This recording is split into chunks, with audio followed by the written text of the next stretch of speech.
challenges as a first-generation student with reluctance on the pre-med track. Who am I? Once again, I'm a sophomore. I'm a sophomore majoring in neuroscience, and I'm also minoring in Spanish for professionals. I am on the pre-med track, aspiring to be a neurosurgeon. I also have the entrepreneurial spirit through my business back in Florida that has to do with landscaping. I'm also part of other clubs such as Salute, and I do volunteer at the MedStar campus, or MedStar Hospital. Alright, so the way I'm going to narrate my story is through kind of how to navigate finding internships during the first year. So obviously, the way I did it was first searching through specific outlets, one of them being Hour, and the other one being Handshake. Those were very fundamental and helped me create a perfect list of what was the most important one to be and what was the best fit for what I wanted to do during the summer. And second thing is funding, because that's obviously very important. The way I do it is the Life Design Lab. They were really very helpful in trying to find different ways, because obviously that's a big contributor in whether an internship is worthwhile. Alright, so for me specifically, I found the start internship. It's at the Monster Cancer Center in Florida. That's where I'm from. And this was a 10-week experience where you basically get paired up with a mentor, you work on a project throughout the summer, and then at the end you present at what Moffitt has as a research day.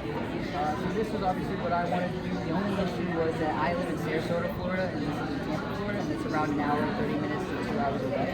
But it was perfectly fitted for me. I was going to basically apply to this one. So initially there were some obstacles. One being that I was planning on doing summer classes here in person at Hopkins, and obviously that's an issue with the internship because they need me back in Florida. Another issue was limited availability. I had applied and they had seen in my application that I had made it clear that I wasn't going to be able to be there the first half of the summer, and that was obviously an issue. So they had gone back to me trying to get more clarification on what was going on, and eventually they said that unfortunately that wouldn't work for them due to the timeline of the internship. And another obstacle was obviously funding for transportation issues. Like I said, it was an hour and 30 minutes away, 2 hours with traffic, and that was going and back. So, as I said, at first they told me no, but the motto of this one is make it happen. So first, I was able to communicate back with the lady who had told me that unfortunately I was not able to be part of the internship, and this was the only option I really wanted during the summer, so I decided to give it a try. So I basically emailed back to her until she responded, basically explaining that I was willing to put in that extra work, especially that period before the spring semester and the summer semester, to try to get as much work done and see if there was anything I could do to be part of this program. After some negotiations, I would call it begging, eventually we came up with a solution. So one, it was trying to see if I could come in earlier during that gap between the spring semester and the summer semester to do the initial training that they need to do for that program. And I was able to tell them I had that gap, why not just do it there? And during that month, because the summer classes were from May to the end of June, I told them I could do some other virtual stuff, work with my mentor, trying to come up with a plan for my research project during the summer. And so some tips I wanted to give to you for how that basically works is basically when you contact them, basically have an initial plan. Don't come in just saying, oh, what do you want me to do? It would be better if you already have a customized solution to your problem. And another thing would be if you get the chance to talk with them, is to be very clear on what your limitations are. Obviously, you don't want to lie to them and then commit to something that you can't really do. Alright, so persistent paid off. So once she had given me the all clear, but on the condition that I find a mentor outside of the program that was willing to host me in their lab, because all the mentors part of the internship were already all booked up with the people who got accepted during the first round. So what I did was email around 20 different potential mentors that were in the field of molecular oncology, which is what I was interested in, and basically explaining my situation and saying that I was willing to put in this extra work if there's any way that you'll let me be in your lab during the summer, during that limited time. And eventually, out of the 20 that I emailed, 5 responded, 1 said yes, and that was Dr. Lixin Wan. She is a researcher in the Wan lab focusing on molecular oncology, and the project in his lab was working with some ovarian and pancreatic cancer cells. So once I had that identified, we had the issue of funding, because I was traveling quite a far distance and I needed gas money for that. So first, after looking and talking with the Life Design Lab, and I can't stress the importance of them in my progression to this internship, they have a program that's called the Summer Internship Underpaid Program or Scholarship, and I basically applied to that after reviewing my application and after some critiquing from people from the Writing Center. They were able to accept me and give me enough funding for me to have the means to go over that long distance every day. It was basically for around 6 weeks, 5 days a week, and I was just traveling 1 hour and 30 minutes forward and back.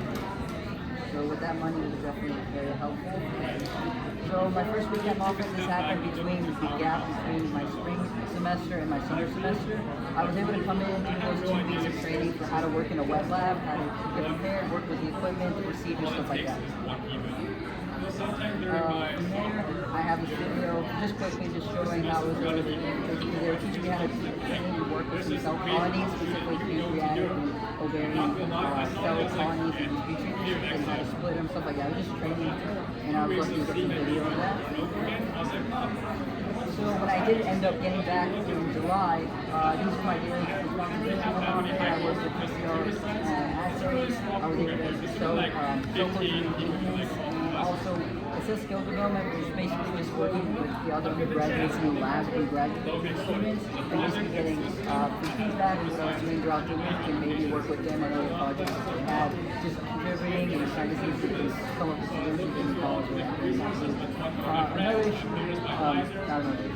this is achievement and impact towards the end, what I basically got out of the experience. Number one was Research Day. I had the opportunity at the end of the summer to present with my fellow basically researchers within the lab, and that was a great experience. Another outcome was being able to have a return offer for next summer, which is basically very helpful because it kind of takes away the stress for the new year, looking for internships. And the third one was using those skills from the wet lab as a kind of leverage to find a new lab here at Hopkins, which I was very lucky to find through the medical tutorials program, which is really fun. And I do this now with Dr. Amanda Brown at the medical. Some key lessons. Adaptability is definitely a big one in problem solving. In my case, I had a lot of big issues, but I was able to work it out simply by sending that one email and having that plan. One thing is having that clear communication of what I was willing to do and what I was actually able to do. And the third one is it's very clear with who you're working with and what you're able to contribute at that time. And if you guys have any questions.